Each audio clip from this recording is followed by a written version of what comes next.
Y bueno, ahora sí entonces estamos en condiciones de darles las buenos días de vuelta a todos los que han llegado en esta oportunidad. Les recomendamos que puedan usar también los sistemas para hacer la traducción, para que ustedes puedan también escuchar en el modo de español, porque nuestro primer conferencista de la mañana va a hacer su exposición en inglés. Para eso nosotros le damos las muy buenos días. Él viene desde Seúl, Corea. Su nombre es HyKon Kim. Él es el director ejecutivo de la División de Política Nacional de Tecnología e Información en la Agencia Nacional de Sociedad de la Información. Actualmente, nuestro conferencista está a cargo de apoyar el desarrollo nacional de políticas de tecnología para la información para el Gobierno de Corea. Comenzó su carrera como profesional en políticas de tecnología e información en el Instituto de Desarrollo de la Sociedad de la Información de Corea entre el año 1986 y 1990. Se unió a la Agencia Nacional de Sociedad de la Información en el 96, después de recibir un doctorado en el país de Japón.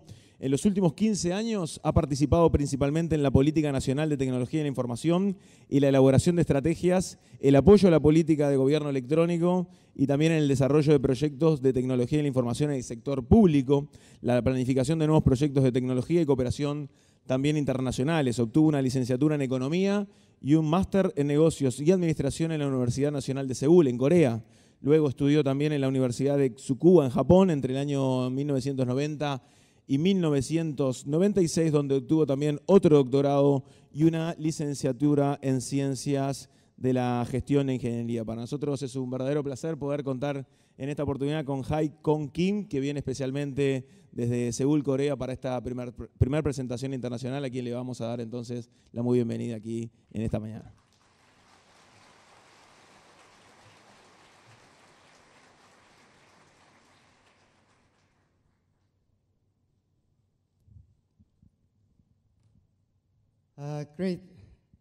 Great to see you. In fact, I thought I should have been here in February because of the carnival, but I came here in May. But I think it's worthwhile to be here in May also because I can enjoy a digital carnival with you in May. So. In fact, it took me 35 hours from South Korea to Uruguay, but I'm sure it's worthwhile to fly here because so many people can hear my presentation, and I hope you can get some good ideas from my presentation. I focus on successful strategies and best practices of Korea and many other advanced countries. I will start from the journey of our nation towards e-nation and e-government, and then I will show you some current status and evaluation from the world, and I will tell you success factors and the lessons we learned. And in fact, I will focus on best practices of our country. And finally, I will introduce my idea of a successful strategy in the future. Maybe most of you don't know where Korea is. Korea is here. Uruguay is here. It's so far. In fact, if you shoot the arrow toward the core of the earth from Uruguay, then if the arrow has the power, it comes out onto the land of Korea. So Korea is just the opposite of Uruguay. But I'm sure two extremes, Korea and Uruguay, can learn each other in this room. I will tell you. I will start from a picture by Korean government. It was drawn in 1965, so almost 45 years ago. At that time, our ministry expected the future image of 2000 in 1965. Because it's written in Korean letter, I will show you. Houses with solar energy, e-newspaper, hybrid car, electric car, moving road, intelligent robot for cleaning, and smartphones to show pictures of the other, and e-homes, remote healthcare, online learning, e-learning. So very, very interestingly, surprisingly, even though they anticipated 35 years later in 1965, but except just one thing, we could not do it, this one. For elementary children using rocket to travel to the moon. So it's not yet, but all the other things came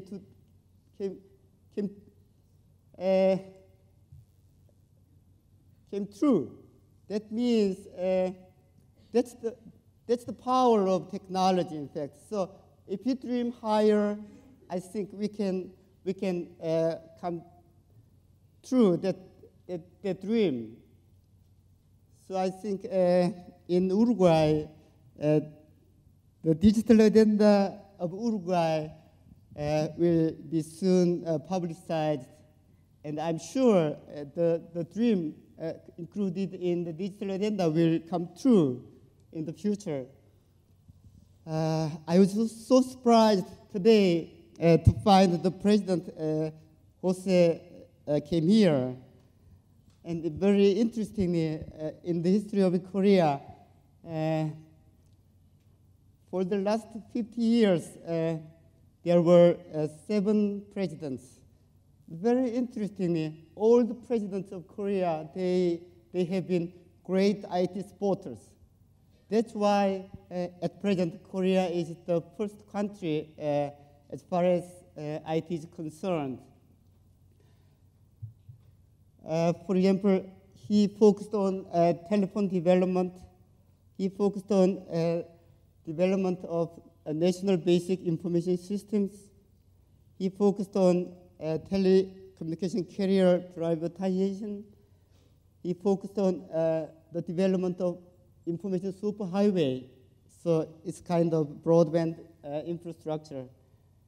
And since 1998, President Kim, he led e-government in Korea. And the next president, Mr. Lo, he used e-government for government reform. And he is the present president. And he made a kind of IT strategy committee, National IT Strategy Committee in his office. So like this, every president in Korea, they led strongly for the society of Korea as far as IT is concerned. This is a summary snapshot of the history of Korea. In fact, the main stage began since 1987 when the national basic information systems like resident information, vehicle information, land and building information, they were all built from this time. And in mid-1990s, we made a kind of a basic act, basic law for the information society of Korea. And based on the law, every IT policy was made. And there was a ministry specialized in information and communication was made in 1995. And from 2000 or 2001, Korea was struggling to develop a world-first e-government especially focused on the integration of government processes and government services for the citizen. And in the middle term of 2000, maybe between 2004 and 2008, we focused on ubiquitous society. That means to utilize RFID, ubiquitous sensing network, something like intelligent solutions for our society.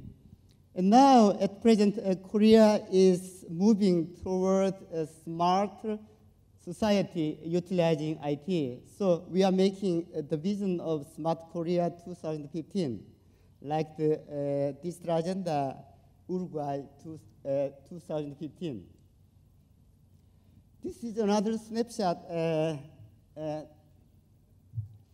showing both the master plans and the social impacts of Korea enabled by IT. Since 1987, there have been continuous national IT master plans. And owing to these master plans, in fact, Korea became the world's first IT country in the world. For example, last year, the United Nations ranked 192 countries in the aspect of e-government, and Korea was ranked the first out of 192 countries. And ITU, they also evaluated almost every year with the Digital Opportunity Index. Now it has changed. They changed the name of the index, IT Development Index. With this index, Korea is also ranked always between 1 and 3, the first and the third in the world.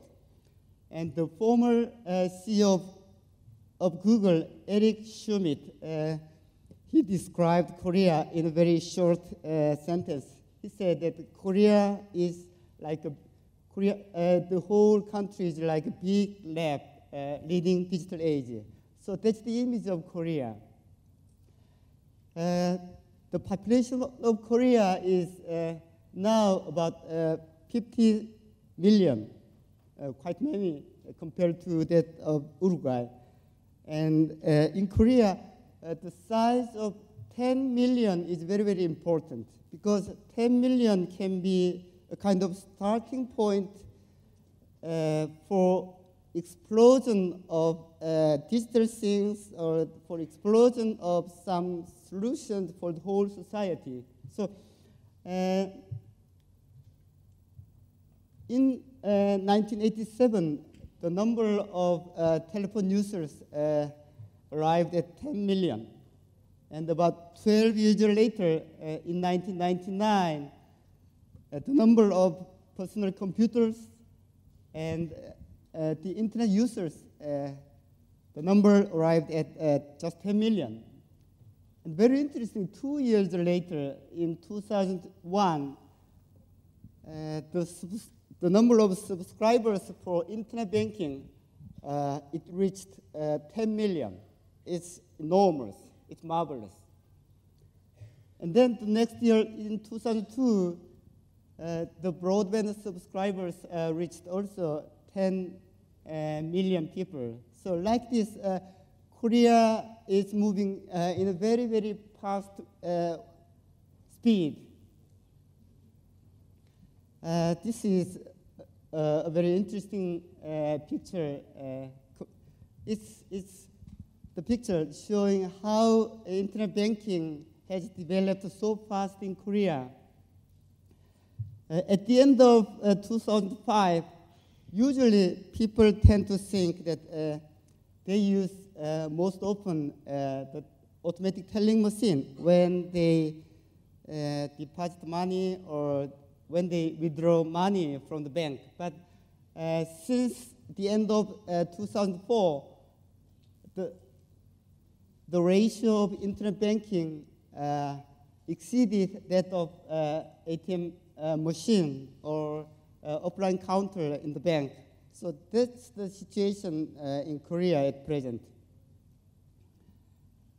This is another foresight or forecasting made in 2005, aiming at 2010.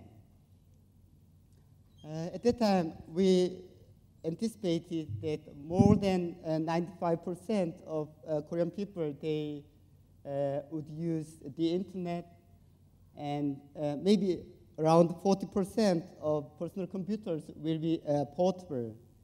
And also another very interesting anticipation was navigators in the car. At that time, we expected that every new car has its own navigator system. And yeah, I was right. In Korea, at present, when a new car comes out, they always attach the navigator in the car. But I was an exception. 2 months ago, I bought a new car, but I didn't buy a navigator, because even if I'm a man of digital, but I want to be analog. So yeah, I don't like navigator. But anyway, almost all the cars in Korea have navigators at present. And one digital TV per household and one intelligent robot per household. Yeah, this is not realized yet. But I'm sure sooner or later, this kind of thing will also come to realize. When we divide our history of IT into 3 parts, the first part focused on the development of network building and national database building.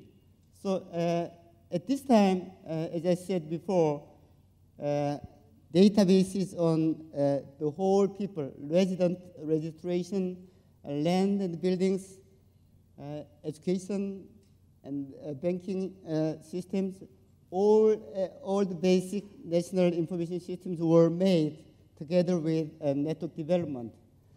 And the second stage is, it was in the mid-term of 1990s. At that time, we focused on the process informatization. So at this time, each government department developed its own IT systems for public administration and for better government services for citizens.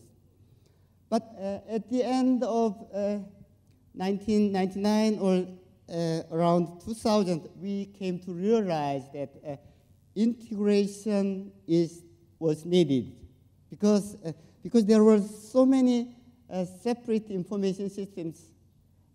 In fact, citizens were at a loss. So we came to know that integration and cross-agency projects were very, very important. So we focused on those things. And by developing integrated systems and cross-agency projects across the whole government, in fact, they could be a kind of key enablers for government reform in Korea.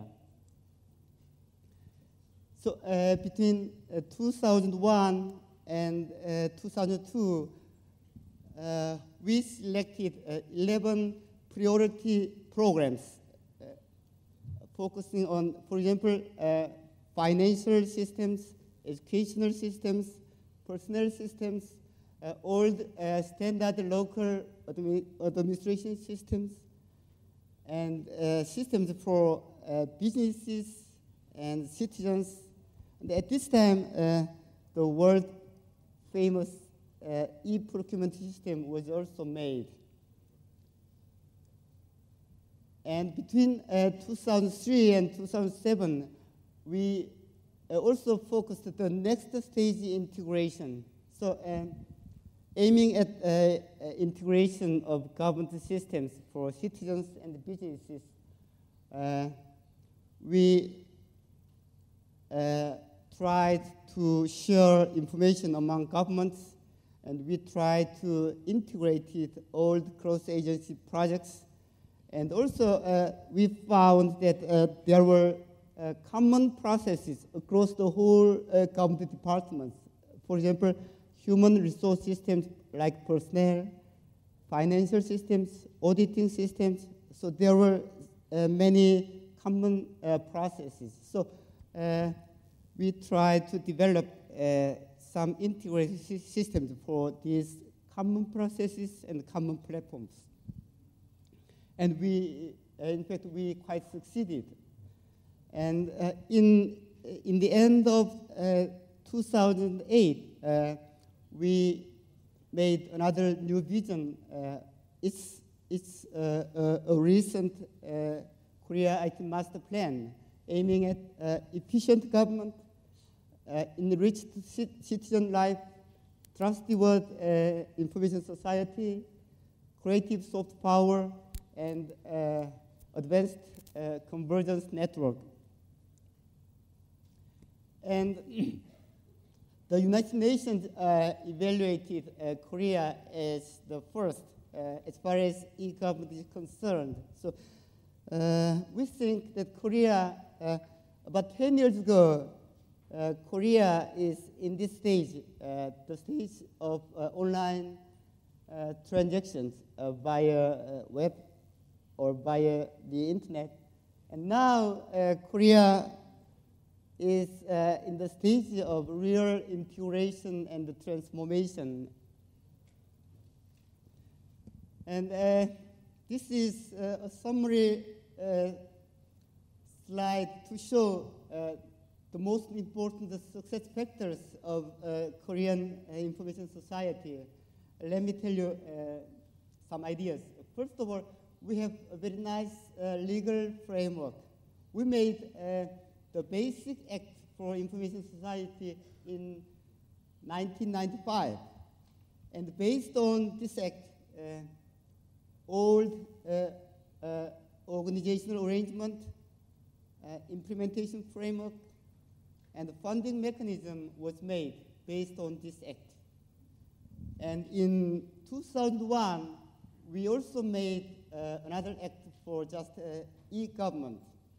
And besides these two laws, in fact, they are like in Uruguay, we have several laws for privacy, for electronic commerce, and for many other aspects like security, something like that. And leadership is also another very, very important issue for the development of information society in Korea. Since 1996, the Prime Minister led a special IT promotion committee in his office. And since 2001, the special committee for e-government was also made in the presidential office. So ISIC in Uruguay, it's also in the presidential office. So I think it's a very, very good sign for the success of Uruguay and success in the future. And now there is another committee called Presidential Information Society Committee. And based on the law, every government department, they should develop their own annual IT action plan, and they should be evaluated with the result at the end of every year. And as I said to you, we always have updated the master plan of our country for the information society. And finally, Korea has a very, very interesting funding mechanism both for e-government, IT manpower, and the information society. First of all, Korea has an ICT promotion fund the size of which is $1 billion US. It's quite much. And we have another central fund for e-government. It's a kind of lump sum for the development of e-government. It varies between $100 million US to $300 million. So it's quite much. And with this lump sum money, we selected best practices or priority programs across the whole government departments. This is another success factor, in my opinion. It's a kind of high demand infrastructure. So Korean people, they are very, very fast in adopting new technologies. And usually Korean spirit is called 빨리빨리 spirit. 빨리빨리 means fast, fast. So Korean people is very, very fast. So this kind of 빨리빨리 spirit is very well connected with the digital technology. So for example, let me tell you, this is a very interesting picture. In 1999, the number of mobile phones exceeded that of fixed phones. And in 2003, the market size of MP3 exceeded that of music disc market. And in 2004, as I explained, the size of internet banking exceeded that of AT News. And along 2010, digital TV is much more than analog TV, and people use internet more than watching television, and portable PC is almost half. And wireless internet is becoming bigger and bigger compared to wired internet. So because of these efforts, Korea, in fact, have got so many international awards. So let me tell you some examples. The first best practice is we call it a national market. So it's a kind of national market between the whole governments and the whole private sectors who want to deal with government departments. So it's a single system for procurement, and all the government departments and the public agencies, they should use this system. So that means almost 30,000 government agencies use this single system, and more than 120,000 private sector companies, they also can use this single system for procurement. So from stationaries to buildings or to the construction of roads, anyway, they should use this single system. So it's perfect system. And in fact, through this system, the government budget of about $3 billion US is saved annually. Information sharing among government departments is also a very interesting project in Korea, because national basic information databases like residency registration, real estate, vehicles, employment, so many basic databases were integrated and digitalized, and they are now used together among government departments. So based on this information sharing, one-stop government services can be possible, in fact. E-learning or educational system is another very successful project in Korea. In Korea, there are about 10,000 elementary and secondary schools. And all the schools are now connected with at least 10 megabps internet, broadband internet. And e-learning is very, very popular at school. So children or all the students, parents, teachers, and people in the educational government departments, they can all use nationwide integrated educational systems. It's very interesting. E-customs systems, it has also a very long history. Through this system, the time necessary for export reduced from a half day to just 2 minutes. It's marvelous.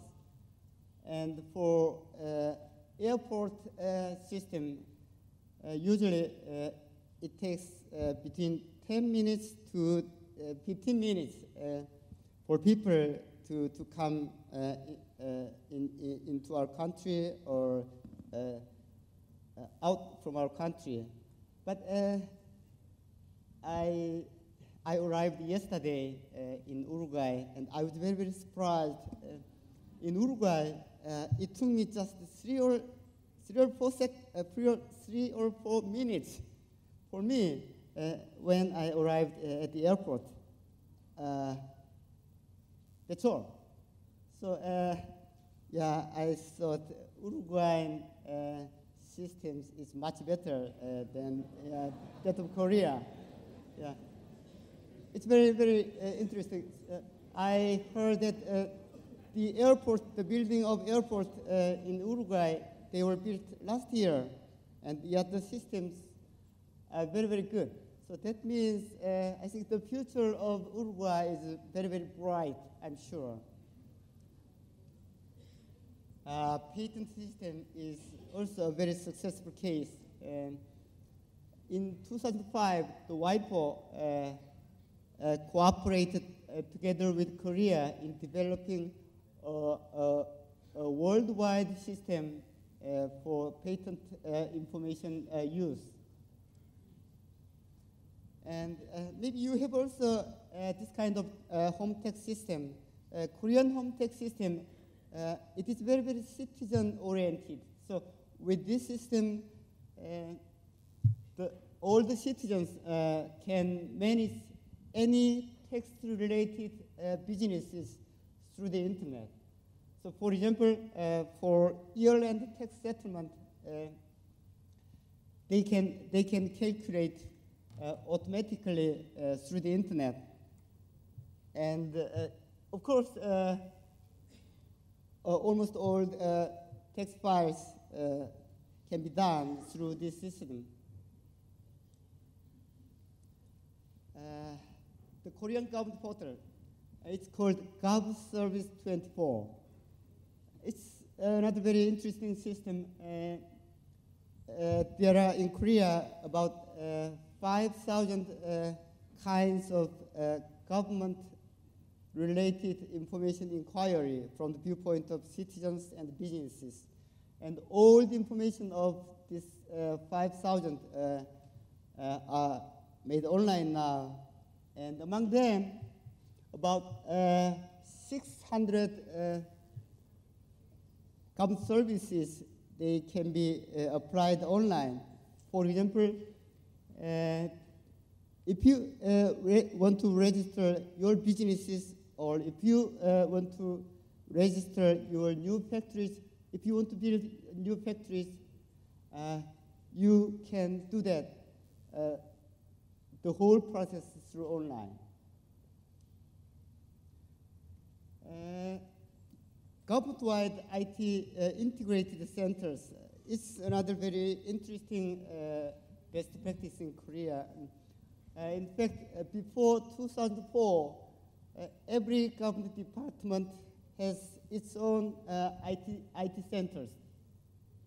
But we came to know that they should be integrated into a single center. So since 2005, we tried to integrate it, all government IT centers into just 2 centers.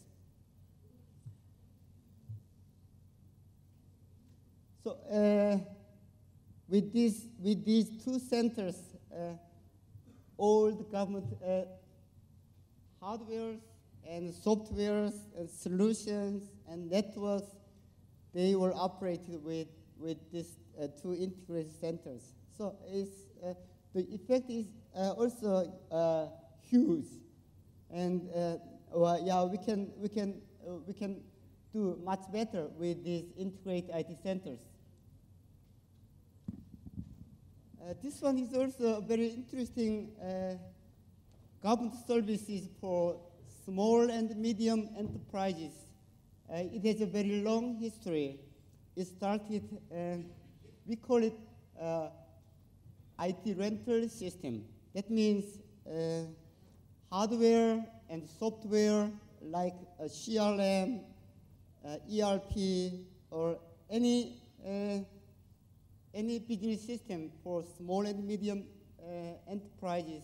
So governments together with telecommunication operators, they lend these hardwares and softwares to small and medium enterprises. And the fee is just sometimes 20 US dollars per month. Sometimes, so at most 50 US dollars per month. So it's quite cheap. And but this small enterprise, they can send messages to their customers, and they can do almost anything for their customers. In Korea, there are now about 3 million small and medium enterprises. And in 2002, we made a target of distributing these systems.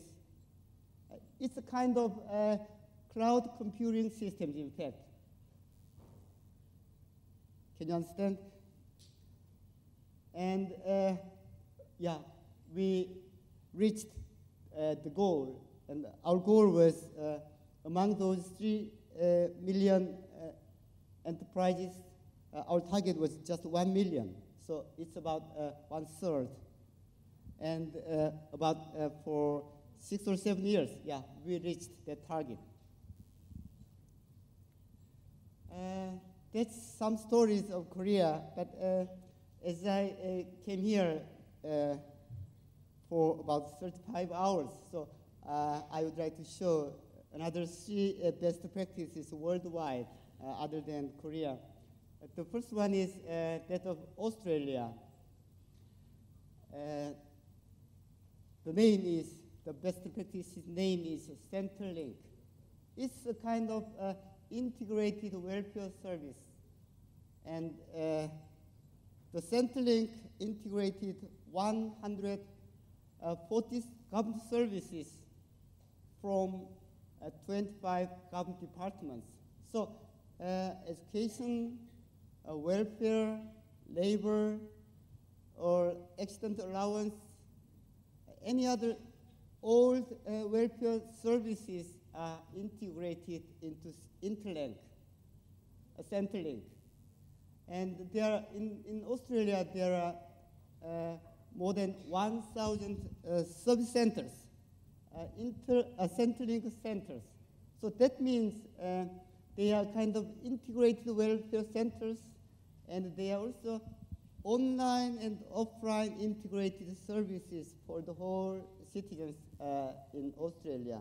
So it's a very nice system. The next best practice is that of UK. We call it NHS, National Health Service. So they call it just NHS Direct. It's not new one. They use just call centers. So they use, citizens can use just the telephones, which are very, very convenient to use. Just they dial the number 08454647. So that's all. And dialing that number, they can get any health service from light health issue to very, very severe issues. They can get a very, very nice service from the government, because behind the call centers, nationwide, there are more than 1,000 professional nurses. And behind the nurses also, there are health databases. So together with nurses, call centers, health databases, so they can give best health services just through telephones, not the new technology. So it's a very nice project from the viewpoint of citizens. The final best practice is that of Singapore. It's not the system, it's just a master plan for e-government. In 2003, they developed, they devised the master plan called E-Government Action Plan 2. And the target is very, very interesting. There are two targets. One is to have 90% of government users, customers, use at least once a year the online government services. That is the first target. The second target is to have 90% of users satisfied with those online government services. So these are kind of targets from the viewpoint of customers, from the viewpoint of citizens. So it's very good. And there is also iGov 2010. So like in Uruguay, iGov means an integrated government. And there are also three new targets. To have 80% of users this time very satisfied with overall quality of e-services, and have 90% of users can recommend these services to other citizens. So this kind of target is very, very interesting, and it's very, very desirable government targets. Yeah, time is very, very, very fast.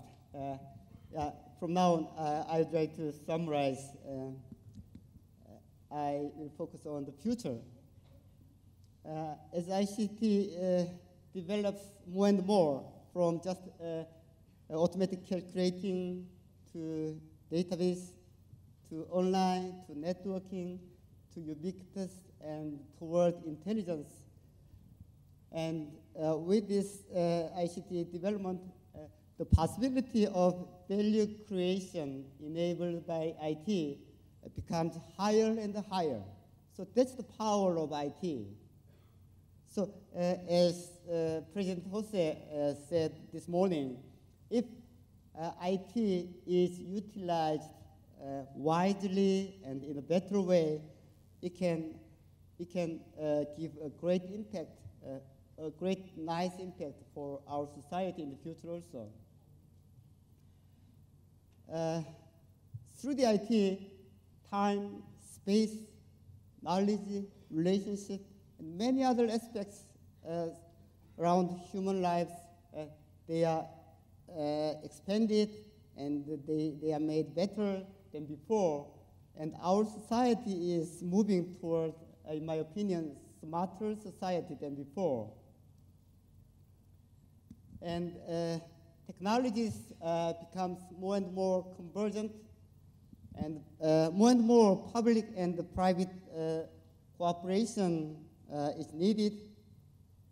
And value creation based on creativity and trust between suppliers and customers will be more and more important in the future.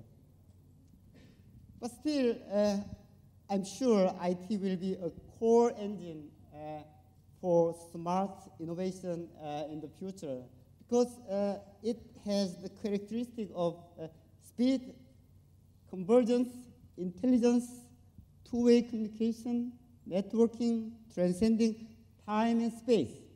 So I'm sure IT will be a driving force that fundamentally change social systems, and it will lead mega trends of future economy and the future society. And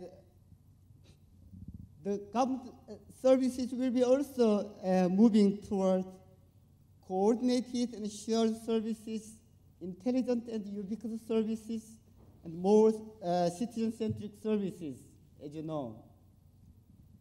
And the government is also changed from government set rules to citizen set rules. And the citizen can be just one time. That will be enough in the future. So this slide is the progress image of e-government toward the future. In my opinion, the current e-government is moving toward mobile government and television government, because mobile and television will be the most basic tools for better e-government. And finally, e-government will be moving toward more intelligent government and more smart government enabled by IT. And let's summarize my conclusion from now on. Let me tell you, the final goal of e-government and the final goal of information society.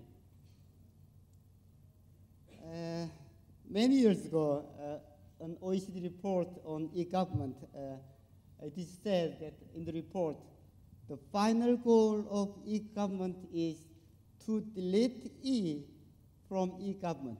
That means if you delete E from here, just the word government remains. That means through IT technology, better government is the final goal of e-government. And another very interesting word is that when I visited Dubai, the executive director of e-government in Dubai, he said to me, in Dubai, they try to move the word E in e-government from the front to the back.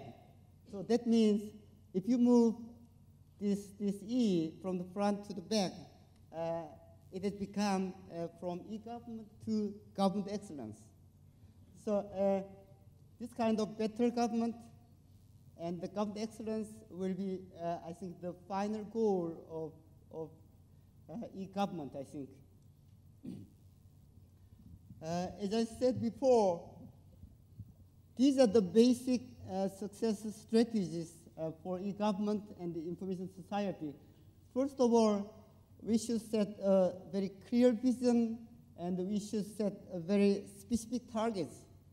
And then we need two infrastructure. One is including network IT infrastructure, and the other infrastructure is human infrastructure from the viewpoint of customers and from the viewpoint of demand. And also, I think because we have very limited resources, priority programs, we should select priority programs. We should focus on important projects. And then top-level leadership is also a very, very important enabler for success. And I don't know the funding mechanism in Uruguay, but anyway, a nice funding mechanism is also a very important tool for success. In addition to these basic strategies, leading organizations like HyKon in Uruguay or youth and marketing strategy is also very, very important. And governmental strategy, evaluation, management, and architecture and integrated environment, they are also very, very important. And from now on, the final agenda can be privacy issues. Because if you want to provide one-stop services or citizen-centric services, you should should use together the information among government departments. Then privacy issues come in front. So we should solve these privacy issues together with e-government. This is the final slide. Many years ago, I developed TIM's 12 conditions for e-government success. This means if you develop an e-government system, you should focus on use and satisfaction from customers. And the system should be very, very easy and convenient to use. And it should integrate both offline and online. It need not be just online. It should include offline also. And the system should create better values based on this system. And then, if possible, like the e-procurement system in Korea, a system should include all the stakeholders, if possible. And the system can be a part of daily activity of all the stakeholders. These are my conditions. So they are in fact a kind of characteristic toward business-oriented, not technology-oriented. So we always should focus on our business of government, our business of government officials. Then we can utilize information technology for our businesses.